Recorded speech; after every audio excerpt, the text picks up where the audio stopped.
Monday motivation. Start your week off flying high. Monday motivation. It's your time to rise and shine. All right, wonderful. Happy Monday, guys. I am here with Karen Holmes. Is that right? Yes. All right, Karen Holmes, she is a writer. She has a blog called Inspired by Faith. And today we're going to hear a little bit of her background, a little bit of her story. And I think this is going to inspire you that you're listening to this, because we only have 2 more Mondays until the year is over. 2 more Mondays. And I'm so happy to have you, Karen, here with us. Welcome to Monday Motivation Podcast. Thank you so much, Rebecca. I am really honored that you asked me to come talk with you today.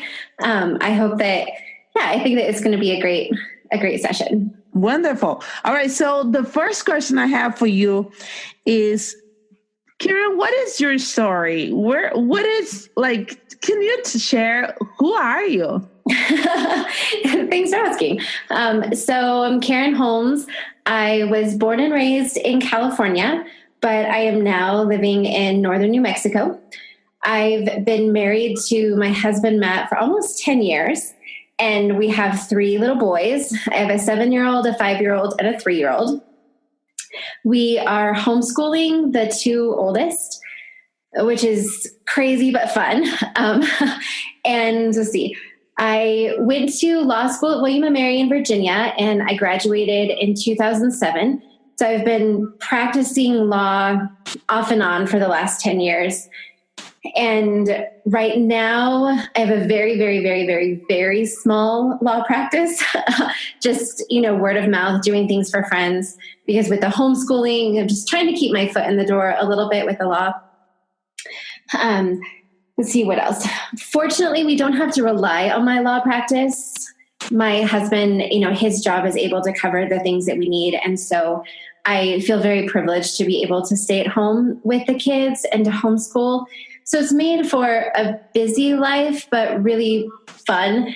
And I am so thankful that God has given me a career with the law that I can do out of my home, still bring in a little bit of income for my family, but at the same time, it gives me so much freedom and flexibility to be with the kids. It was not a career that I ever planned for myself. I did not come from a family of lawyers. I never wanted to be a lawyer. You could even say that my family, in a way, was sort of anti-lawyers. And so, but I was just in a position in life, I didn't know what I wanted to do. And I had some mentors who kept saying, you could be a really good lawyer, but I didn't want to be a lawyer. So I went to paralegal school for a year, and all of my professors were saying, why aren't you in law school? So I felt in a way that God almost brought me to this point where I felt like, if not law, then what? It was a difficult time in my life. That was about 2002. My dad had just been diagnosed with pancreatic cancer. And pancreatic cancer, these days, people have, it's maybe a 5-year life expectancy, if that. And so we knew that his days were numbered. And so it was kind of a crazy, challenging time, but I just felt like God had brought me to a place where, if not law, then what? So I made the plan and the decision to go to law school. So I went to law school. My dad died in 2004, right before I made my decision about where to go. And so the first year of law school is definitely just sort of a year of survival. My faith at that point was not particularly strong. And so I really went through a time of doubting, and just, I knew that God was there, but not really practicing or acting out my faith in any way whatsoever. So after law school, I went back to California, and I met my husband, Matt, on Match.com. Really? Yeah. Yeah. So we're one of those stories. And when I met him, it was kind of fun because he was in the midst of planning a big adventure with some of his friends. They were going to buy a boat and sail around the world. And we met, and long story short, we got married. His friends kind of bailed out of the trip after they bought the boat. And so he and I, with very little sailing, like actual sailing experience, we sailed from San Francisco down to Mexico, and then Mexico across the South Pacific all the way to Australia. It took us about a year. Wow. Are you guys dating at the time? Is that what? No, so we had gotten married. Let's see, we met in 2007 and then, or 2006. And then we got married in 2009 and left on the boat trip in 2010. Wow. Yeah, so it was kind of like our honeymoon. But, after a while, I started thinking, this isn't much of a honeymoon. Like, I want someone else to clean and someone else to cook. Right. I don't want to be doing this all on a boat. What am I doing? Right. But yeah, it was kind of an interesting adventure. Even the lead up to it was very filled with drama. It was like a soap opera with my husband and the two guys that he was trying to do all this with. And I wasn't quite sure where I fit into the picture because I was piggybacking on their dream. It was supposed to be 3 single guys going on this boat trip around the world.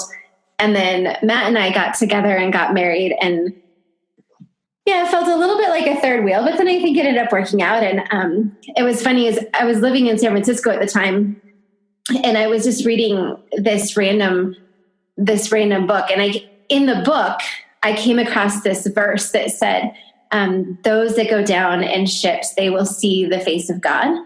And I instantly had this feeling that this boat trip was also for me, that it wasn't just my husband and my husband's dream. This was something that was going to speak to me. And I mean, the boat trip was amazing in a lot of ways. It was really, really, really, really hard in a lot of ways, but it ended up, even though my husband is actually an atheist, his boat trip, his dream actually ended up being one of the things that has brought me back around in my own faith. So now we're here in New Mexico, with kids, doing life. And yeah, I guess that's kind of my story. No, it's beautiful. It's beautiful. So you started a blog.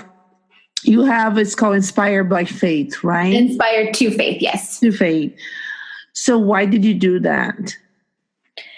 So I first started a blog way back in 2007 when I was studying for the California bar. And it brought me a lot of comfort to be able to share my concerns and my thoughts and my feelings about everything.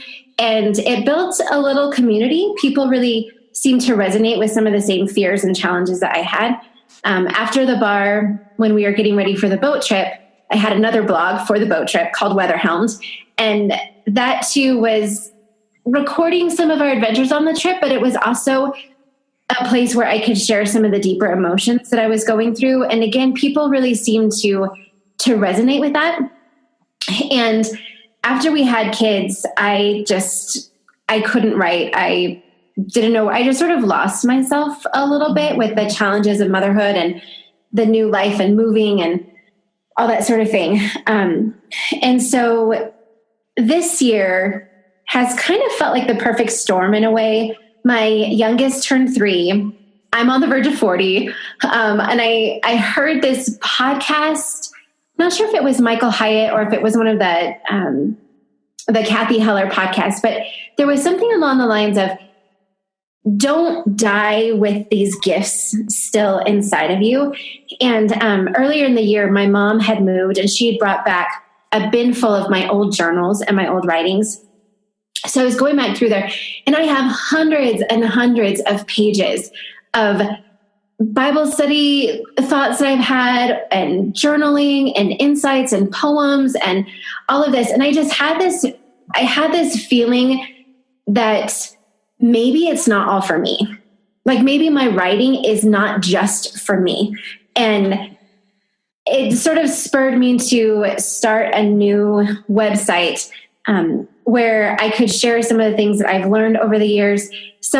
Because all of my writing has been me trying to inspire and encourage myself towards faith, that even in the difficult moments and the challenging times of life, in the middle of my thoughts questioning whether or not God was even real, I just kept coming back to my faith and my hope.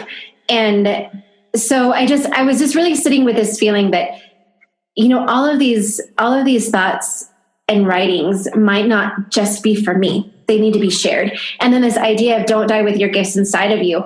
In my head, I'm imagining, someone coming and cleaning out my house and just finding, 100 journals filled with stuff and thinking, why did we not know?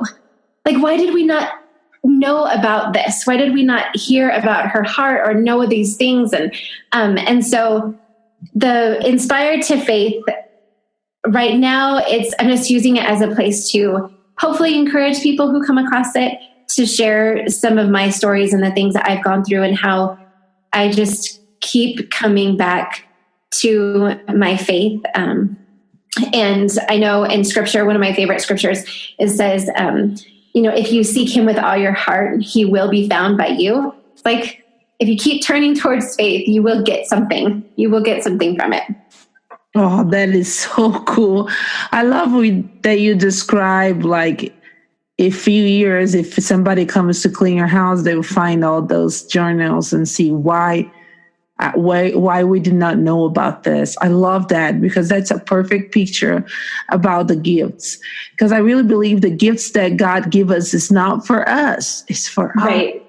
And if your gift of writing already blesses you, can you imagine everyone else, Right. And I think, as you have experienced, once you feel brave enough and have the courage to put something out there, it's kind of amazing the response that will come back from people saying, oh my gosh, I didn't know that you could do this, or this is so incredible. Meanwhile, you've been sitting with this fear for so long of, like, what will other people think, not knowing that you have those gifts for a reason, and that reason is to share. No, I'm excited to see the journey that God is taking you. I'm excited to see all the books that you will release, the devotionals. It's going to be beautiful. Really. And you're a good speaker too. So all that can be. Thank you. Oh my goodness. So do you feel that this is the calling, your calling? So I believe that my calling, first and foremost, is to my family, to my kids and my husband, to the relationships that God has placed right in front of me. But at the same time, I very much feel that he has given me a gift to be able to speak to people in some way through my writing, and that I'm not supposed to hide that anymore. I'm not supposed to deny that part of myself anymore. I'm still figuring out kind of what exactly I need to share. Like, I can feel this something burning inside of my soul, like wanting a voice. And I'm still kind of, narrowing in on what that message is supposed to be. But I do feel that one of my callings is definitely to be vulnerable about the doubts that I've had, the prayers that I've said when, my voice is speaking the words, but in my head, I'm like, is Jesus even legit? Is God even real? Have we all just been brainwashed by this? To be vulnerable about the things that have happened in my life, the things that I'm not proud of, but that I've learned from, that God has really redeemed in my life. So I very much feel that is what my calling is to try to encourage and inspire people towards faith, to take those big questions, those big problems, those struggles, the things in your past, the choices that you make today, to take all of those things to God and to seek after him, to choose faith, to choose courage, to really step into who God has made you to be, and to not be so afraid of what the world is going to think. Right. So yeah, something along those lines. That's beautiful. That's beautiful. So can I say that the future that you see is continually to inspire people through faith, through encouraging? Is that the future? That's the journey that you feel you'll be racing towards? Yes. Now that I feel like I'm fully wanting to accept myself as a writer and to be vulnerable in that, to really step out in faith in that particular area of life. I do feel, yes, that's what I want to do. I have several ideas for books that kind of explore those themes of fear, mother and daughter relationships, doubt and questioning. And I feel like sometimes, in literature, a lot of things tend to be black and white, that there's not a lot of fiction out there that really talk about kind of the modern problems that people have when, how do you reconcile science with faith, and going through a journey where maybe when you're younger, you are a really strong believer, but then life happens and, maybe you start to question, or something comes up and you fall away from your faith. And so I kind of feel like I want to almost walk the line between, like a secular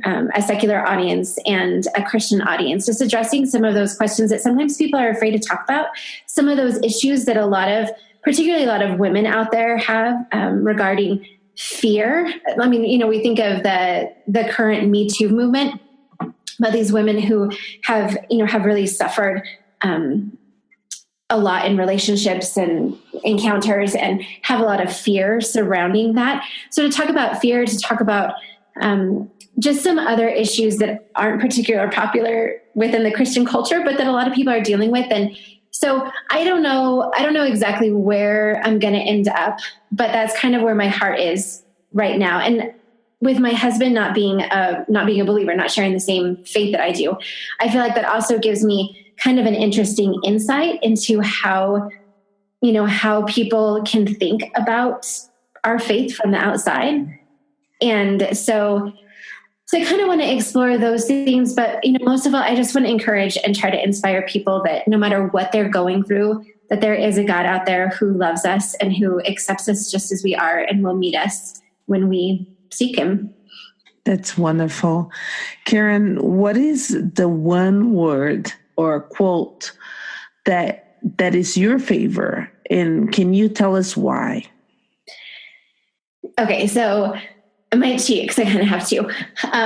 But probably my all-time favorite quote for this point in my life, I don't remember the woman's name who said it. I was trying to find the podcast that I got it from, but it was this 80-something-year-old woman who was on a podcast for Heather McFadden's God-Centered Mom. I think she's Don't Mom Alone now. But this 80-something-year-old woman, and she was talking about fear, and she said, "There is no grace for your imagination." And that has brought me a lot of comfort and really spoken to me, because so often, something with my kids or whatever, let's say I'm going away for the weekend and leaving my kids, my mind immediately goes to all of the things that could go wrong, all of the ways that they could be hurt, all of the ways that I could be hurt. And I can almost become just paralyzed with that fear. Mm-hmm. But this woman's point was that anytime that we imagine those sorts of things happening, we cannot possibly fathom the grace and the beauty that God will provide for us in that moment. In our own imagination, all we can feel is the fear and the anxiety, that would, and the grief that might come from something bad happening. But we can't imagine just how much grace and mercy and peace and presence God will provide if that actually came to pass. And so a lot of times when I find myself, lying in bed at night in the dark and I'm scared of somebody breaking into my house, I'll just sit there and just say, there's no grace for my imagination. Like, no matter what happens, God's grace will be sufficient for the moment. That I just can't imagine how the awesomeness of his presence if something difficult did come to pass. So that's one of my favorite quotes. There's no grace for your imagination. And my personal motto for this time right now in my life is kind of similar. Just choose courage. That's what I'm telling myself every single day when I get asked to do a podcast. Part of me says, no, I can't do that. I'm going to sound like, I'm going to sound dumb. And I just think, no, choose courage. I don't want to look back on my life and see that it has been controlled by fear. I want to step out and choose courage and choose faith. That's incredible. That's beautiful. This is why I think this is so profound that you are here and you're speaking. I knew a lot about taking hold of the power of imagination because how important that was. Mm-hmm. Because we start feeling even like your heart start beeping, like going fast, just with your imagination, just imagining something, taking hold of that. But I have never heard before this way that you put it, that there's no grace for my imagination, which means to me, when that spoke to me, is when I am trying to imagine the worst of things, there's no grace in there. Mm-hmm. So get out of that place. What if this happened? What if that person is still my idea? What if this person is still that? What if this doesn't work? Or what if you don't buy that? There's no grace for that, because if we make our lives and journey towards that way of living, then we're already lost. Yes. Right? We're already lost it before even there's anything. But if we just take hold and choose courage, you said, choose courage. You never know the places that you can be, the things that you can do, the doors that can open through the choices that we make. Right. And it's so amazing because I was afraid of doing a podcast too. I said I will sound horrendous and I don't have time to do. And I kept saying, I think for 3 years, I kept telling myself why I wasn't doing that. Mm-hmm. I'm not doing this because I don't have this, and I don't have a really good microphone, and I don't have a sound system that can do that. And then finally, I just made a decision. I choose courage. And I knew that the podcast was not going to be perfect. I knew that, mm-hmm. but I knew that I was going to show up and be here anyway, because sometimes, or most of the times, when we have people like you that come and speaks something like this, is a revelation. It's literally a revelation that can change our lives forever. So I am so thankful that you choose courage. I'm so thankful that you show up and you came and you spoke. And I hope that those words will last forever. And I'm excited to see. It will be fun to see 5 years from now, you have all your books out and you're making videos, okay? All that. And then we'll be like, do you remember that very first podcast in 2018? I was so nervous and now I'm here on TV. It's great. So that's the baby step. It's one thing at a time, one day at a time, and just surrender and courage. But you have showing us a great display of that. And I can't wait to hear and to read all your books. I'll be cheering for you, Karen. You are incredible soul, beautiful heart. I'm so glad I met you through the Don't Keep Your Day Job podcast. I know. I love that woman. So we're so grateful for her. And I'm so grateful to actually meet you.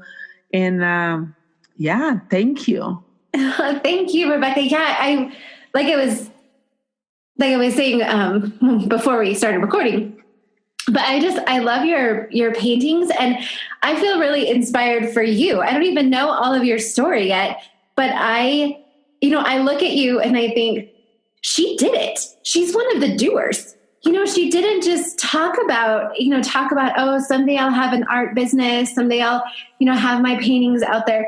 You actually have it. You have an Amazon store, and this Etsy store. And so I really appreciate you stepping out in courage with the podcast and with your store, and not giving into that fear and that worry of, what people will think, or will you succeed or whatever. Because it's people like you that help give people like me encouragement and inspiration. So thank you so much for letting me be on your podcast today and tell your story and get to know you a little bit better. So thank you. Thank you, Karen. You're the best.